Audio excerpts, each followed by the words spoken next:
Porfirio Díaz. Hola, mi nombre es Porfirio Díaz y esta es mi historia.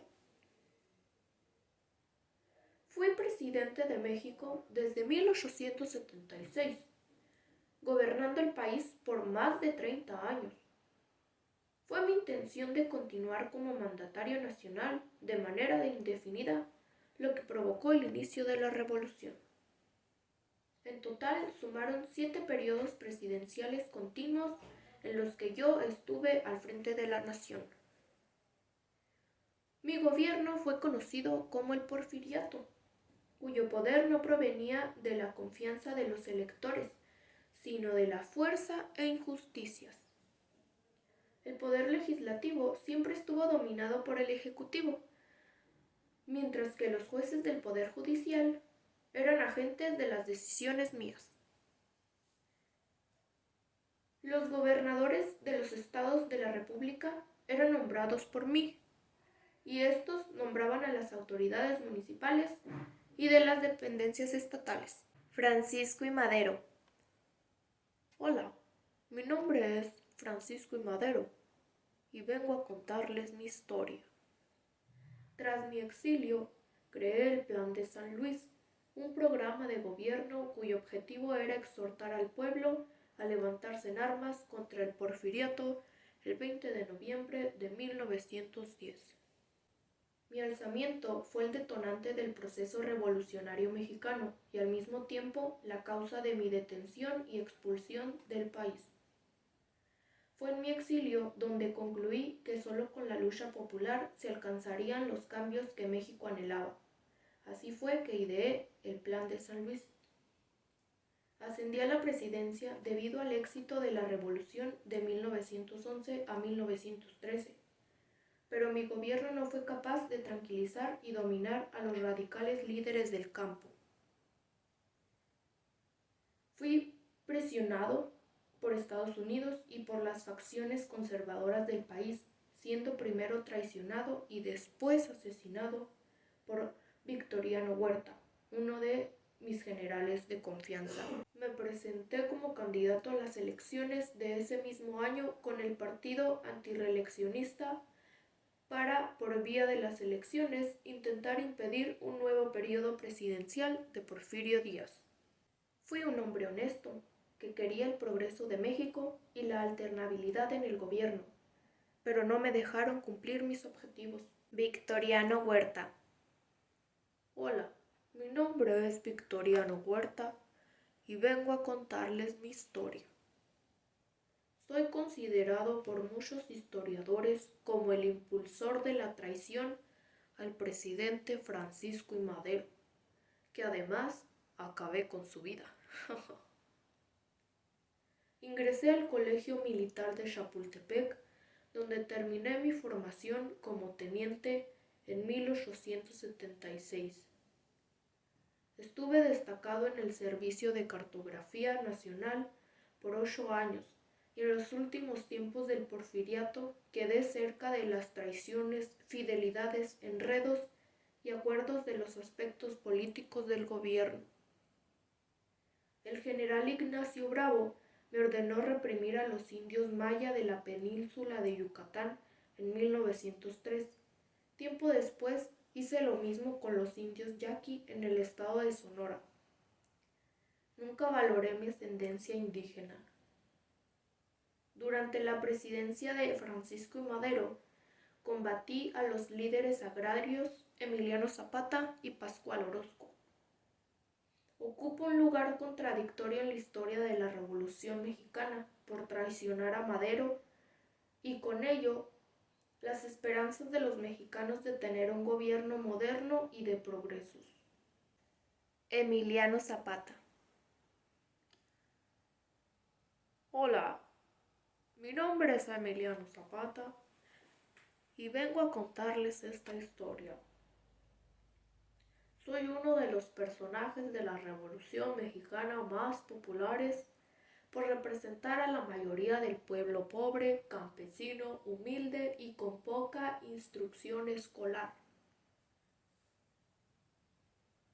Yo, el caudillo del sur, Siempre estuve comprometido con el reparto equitativo de las tierras y fui partidario de las ideas y planes de Madero con el Plan de San Luis. En algún punto discrepé de las acciones de Madero por el reparto de las tierras y la reforma agraria. Y cuando él fue asesinado, me alié con Venustiano Carranza, líder de algún grupo conocido como constitucionalistas, y luchamos contra los seguidores de Victoriano Huerta. Derroté a Huerta en 1913 como jefe de la revolución y junto con Francisco Villa peleé luego contra Carranza. Creé el primer organismo de crédito agrario en México y trabajé para convertir la industria azucarera del estado de Morelos en una cooperativa. Fui traicionado por Jesús Guajardo, emboscado y asesinado en la hacienda de Chinameca en Morelos. Álvaro Obregón. Hola, mi nombre es Álvaro Obregón y vengo a contarles mi historia. Luché junto a Francisco y Madero para acabar con el porfiriato, pero al volver de mi retirada me alié con Venustiano Carranza mientras él se enfrentaba a Huerta, con el que me mantuve hasta que fue promulgada la Constitución de 1917. Soy conocido como el General Invencible. Participé en muchas batallas, una de ellas contra Pancho Villa, al que derroté en la batalla de Celaya. Mi alianza con Carranza finalizó en 1920, al hacerle frente con la rebelión de Agua Prieta. Fui electo presidente y goberné México desde 1920 hasta 1924. Durante mi mandato fue creada la Secretaría de Educación Pública y se materializó la repartición de tierras que habían sido confiscadas durante el gobierno de Porfirio Díaz. Morí por manos de José de León Toral el 17 de julio de 1928 en el restaurante La Bombilla, en Guanajuato, mientras era fotografiado. Francisco Villa. Hola, mi nombre es Francisco Villa y vengo a contarles mi historia. Mi verdadero nombre es Doroteo Arango, pero todos me dicen Pancho Villa. Cuando estalló el proceso revolucionario, yo estaba en las montañas. Me uní a las filas de Madero contra Porfirio Díaz, con un ejército creado y comandado por mí, en la zona norte de México, saliendo siempre victoriosos. Después de huir a Estados Unidos por la persecución de Victoriano Huerta, regresé a México y apoyé a Venustiano Carranza y a Emiliano Zapata en la lucha contra Huerta, al que derrotamos en 1914. Emiliano Zapata y yo fuimos traicionados por Carranza, por lo que comenzamos a pelear contra él, pero Álvaro Obregón nos derrotó y Carranza se afianzó en el poder. Me ofrecieron un rancho en Chihuahua y la amnistía para que me retirara de la vida política y de las luchas. Morí durante la presidencia de Álvaro Obregón en 1923. Emiliano Zapata. Hola, mi nombre es Emiliano Zapata y vengo a contarles esta historia. Soy uno de los personajes de la Revolución Mexicana más populares por representar a la mayoría del pueblo pobre, campesino, humilde y con poca instrucción escolar. Yo, el caudillo del sur, siempre estuve comprometido con el reparto equitativo de las tierras y fui partidario de las ideas y planes de Madero con el Plan de San Luis. En algún punto discrepé de las acciones de Madero por el reparto de las tierras y la reforma agraria. Y cuando él fue asesinado, me alié con Venustiano Carranza, líder de algún grupo conocido como constitucionalistas, y luchamos contra los seguidores de Victoriano Huerta. Derroté a Huerta en 1913 como jefe de la revolución y junto con Francisco Villa peleé luego contra Carranza. Creé el primer organismo de crédito agrario en México y trabajé para convertir la industria azucarera del estado de Morelos en una cooperativa. Venustiano Carranza. Hola, mi nombre es Venustiano Carranza y vengo a contarles mi historia. Aparezco en la Revolución Mexicana para oponerme a Porfirio Díaz junto con Francisco I. Madero, con el que fui ministro de Guerra y Marina y gobernador del estado de Coahuila.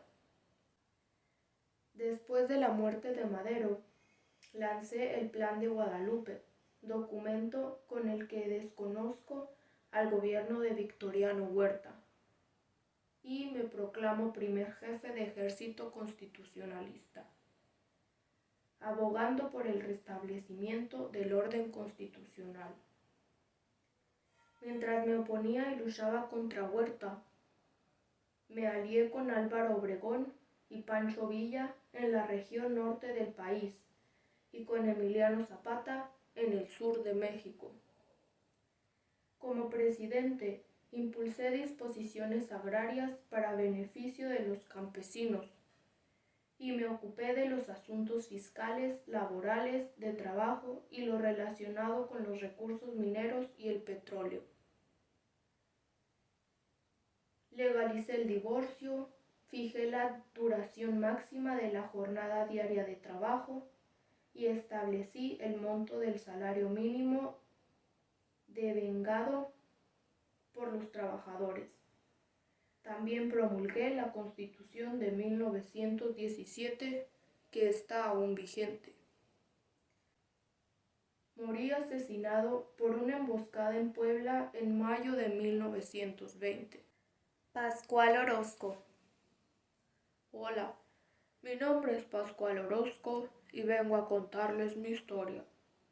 Fui transportista de minerales, nativo de Chihuahua, y alcancé un éxito notable para 1910, año en el que estalló la revolución.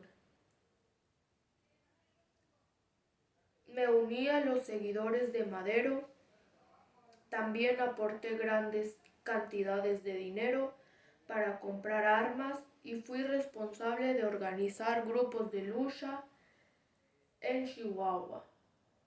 Participé en algunas batallas como la de San Isidro, Cerro Prieto, Pedernales y Malpaso en 1910. Estuve junto a Pancho Villa en la toma de Ciudad Juárez en 1911. Sin embargo, entre nosotros surgieron discrepancias luego del ascenso de Madero a la presidencia, diferencias que terminaron nuestra alianza e hice que se levantaran en armas contra mí. Decidí apoyar a Victoriano Huerta, pero cuando quedó derrocado, salí hacia el exilio en Estados Unidos, donde morí asesinado en 1915. Plutarco Elías Calles. Hola, mi nombre es Plutarco Elías Calles y esta es mi historia. Fui maestro de escuela y por mis actuaciones en el proceso revolucionario llegué al rango de general.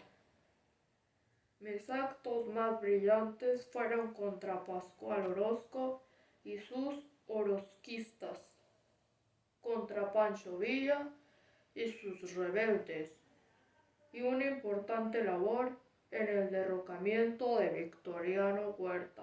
Aunque fui nombrado secretario de Comercio y Trabajo durante el mandato de Venustiano Carranza, conspiré y participé en su derrocamiento. Ocupé la presidencia del país de 1924 a 1928, promoviendo profundas reformas en el sistema educativo, en el sistema agrario y en la ejecución de diversas obras de carácter público. Creía que la lucha revolucionaria era el camino para las reformas y transformaciones sociales y políticas que México requería. Organicé y fundé el Partido Nacional Revolucionario, con el que quise acabar con el caudillismo imperante en el país y con los derramamientos de sangre, con lo que aseguré el dominio político de México desde la presidencia y fui el responsable del retorno de Álvaro Obregón. Mi periodo como presidente fue conocido como el Maximato. Soy considerado como uno de los precursores del México moderno. Disminuyó la calidad de enseñanza popular. De hecho, el 80% de la población era analfabeta. Presión y uso de la fuerza. Las condiciones laborales eran pésimas. Sin embargo, cuando los trabajadores y campesinos trataban de manifestar su inconformidad, fueron reprimidos brutalmente. Otra de las causas era la sobreexplotación. La mayoría de los trabajadores incluso deberían de cumplir jornadas de 12 horas por un sueldo de 75 centavos. Hoy hablaré sobre por qué Chihuahua es considerada cuna de la revolución. Él es Toribio Ortega Ramírez y el 14 de noviembre de 1910, 6 días antes de iniciar la Revolución Mexicana, reunió a medio centenar de vecinos del pueblo de Cuchillo Parado en el municipio de Coyame de Sotol, Chihuahua. Decidió empezar este movimiento luego de haber sido denunciado por estar a favor del Plan de San Luis, movimiento en el que Francisco I. Madero invita al pueblo mexicano a levantarse en armas contra Porfirio Díaz.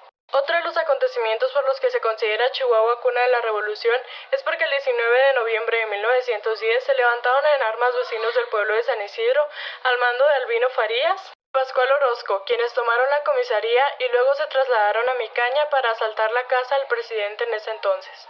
Después regresaron a San Isidro, donde tomaron la casa de don Joaquín Chávez. Al amanecer asediaron Ciudad Guerrero, conminando a las autoridades su rendición. De la guerra, los revolucionarios impidieron la movilidad del ejército federal, cortando y destruyendo las vías férreas. La destrucción no solamente afectó a los ejércitos en pugna, sino también a los civiles, quienes de pronto se encontraron entre la espada y la pared, llegando al grado de no poder realizar su vida cotidiana. Hacia finales de la primera década del siglo XX, la Ciudad de México, que era asiento de los poderes porfirianos, y las principales ciudades de la República Mexicana estaban comunicadas por el ferrocarril. En las ciudades y poblados que no tenían este medio de transporte persistían los caminos para la arriería y las diligencias. En el día a día, la gente tenía, entre otras, estas opciones para movilizar sus bienes y moverse de un lugar a otro del territorio nacional. Sin embargo, esta situación fue sacudida por la rebelión maderista y se prolongó por los siguientes 5 años de guerra fratricida. Cuando estalló la revolución, el sistema ferroviario mexicano se encontró de pronto en la violencia. La infraestructura ferroviaria, vías, puentes, edificaciones y el material rodante se convirtieron en el objetivo de los grupos rebeldes, maderistas, constitucionalistas, villistas y zapatistas, y también del Ejército Federal. Los ferrocarriles, símbolo del progreso, la modernización y orgullo de la oligarquía porfiriana, Llegaron a los días de violencia revolucionaria, con sus lastres propios del avance tecnológico del momento. En los primeros días del levantamiento maderista, grupos rebeldes de La Laguna incendiaron puentes situados entre las estaciones de La Loma y La Trinidad, pertenecientes al Ferrocarril Internacional.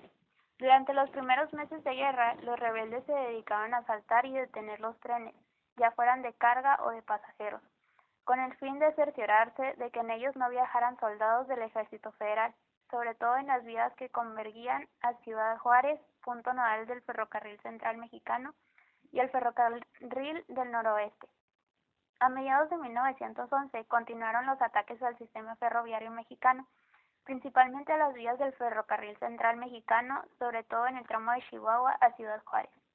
En estos frentes del constitucionalismo, la situación de los ferrocarriles era similar. Se destruían las vías para frenar la movilización del enemigo o se reparaban los puentes y las vías para agilizar el movimiento propio.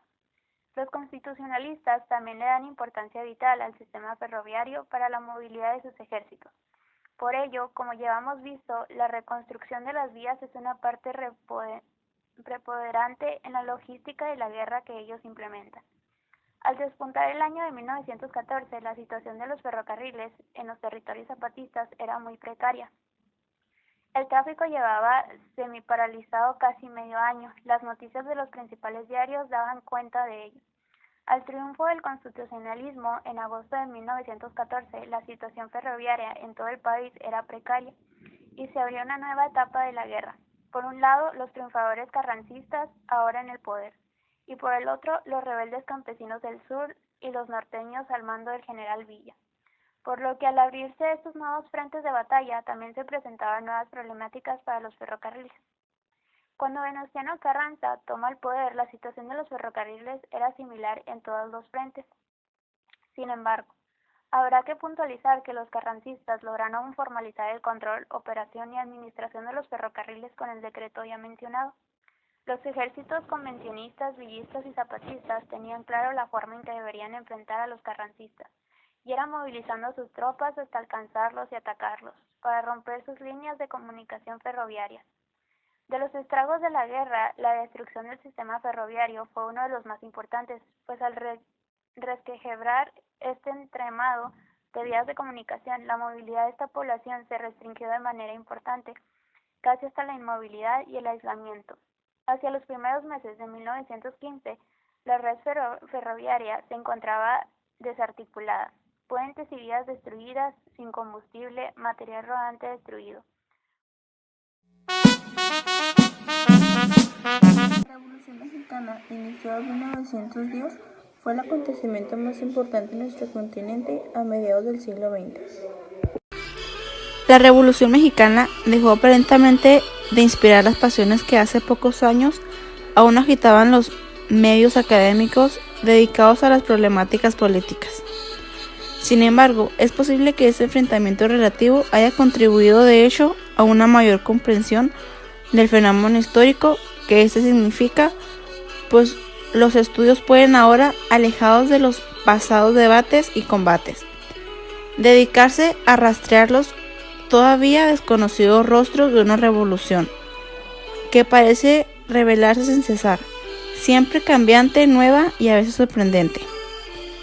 Los presentes estudios muestran cómo actualmente se sigue profundizando en las modalidades locales y sectorales de Gran Estadillo de 1910, y cómo también algunos países y gobiernos extranjeros lo percibieron, temieron o admiraron, sin abandonar las referencias nacionales que lo confieren su indiscutible originalidad. Los historiadores empezaron también, según vemos, a estudiar la Revolución Mexicana en el contexto que le corresponde la historia mundial del siglo XX.